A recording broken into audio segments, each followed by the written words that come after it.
Foundations of Amateur Radio. If you walk into your Radio Shack and switch on a light, the result is instantaneous. One moment it's dark, the next is not. What if I told you that as immediate as it appears, there's actually a small delay between you closing the circuit and the light coming on? Likely the distance between your switch and your light is less than, say, 10 meters. So the delay is likely to be less than 33 nanoseconds.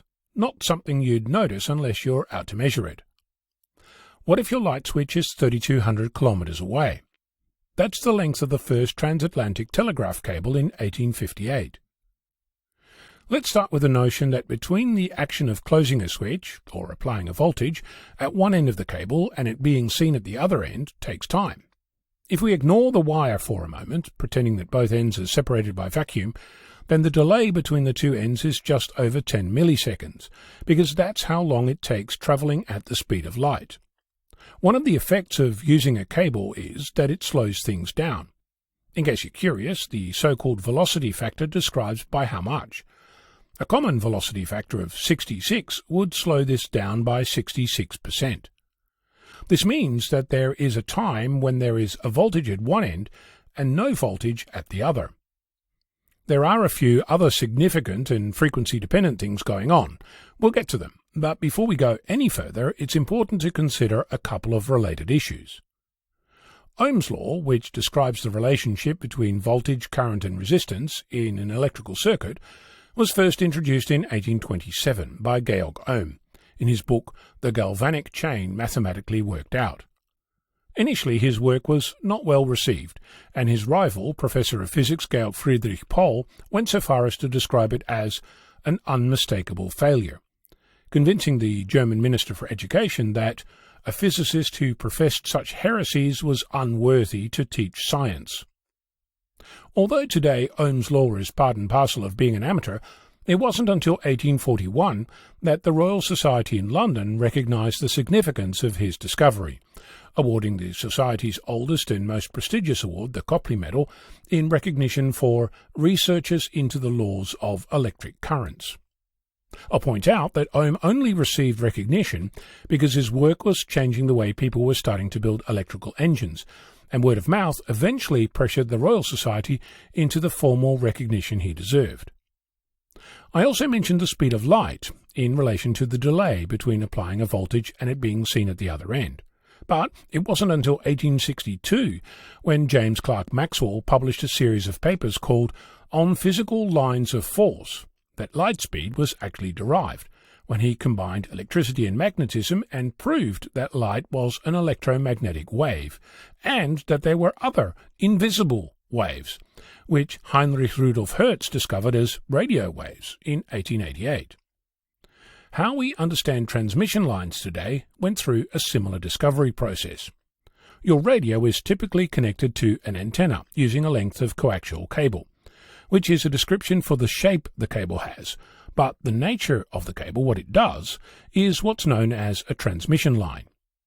If you looked at the submarine telegraph cable of 1858, you'd recognize it as a coaxial cable. But at the time, there wasn't much knowledge about conductance, capacitance, resistance, and inductance, let alone frequency dependencies. James Clerk Maxwell's equations weren't fully formed until 1865, 7 years after the first transatlantic telegraph cable was commissioned, and the telegraph equations didn't exist until 1876, 18 years after the first telegram between the UK and the USA. In 1854, physicist William Thomson was asked for his opinion on some experiments by Michael Faraday, who had demonstrated that the construction of the transatlantic telegraph cable would limit the rate, or bandwidth, at which messages could be sent. Today we know William Thomson as the first Lord Kelvin. Yes, the one we named the temperature scale after. Mr. Thomson was a prolific scientist from a very young age.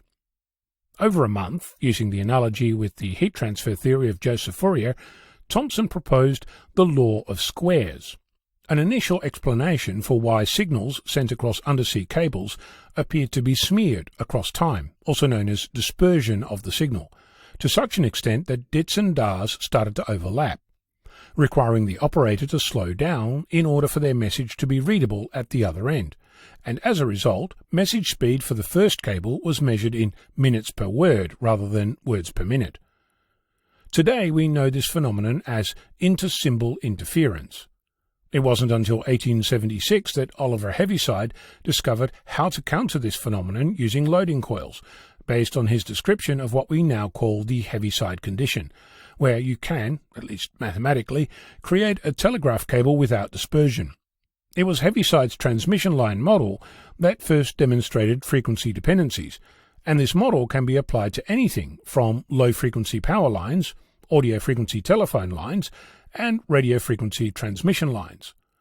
Thomson worked out, against the general consensus of the day, doubling the line would actually quadruple the delay needed.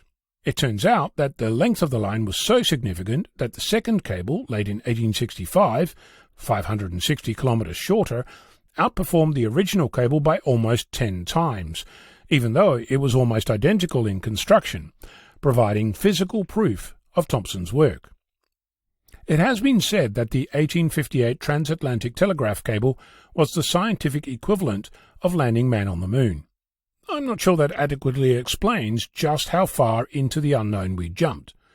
Perhaps if we blindfolded Neil Armstrong while he was landing the Eagle. I'm Ono, Victor Kilo 6, Foxtrot Lima Alpha Bravo.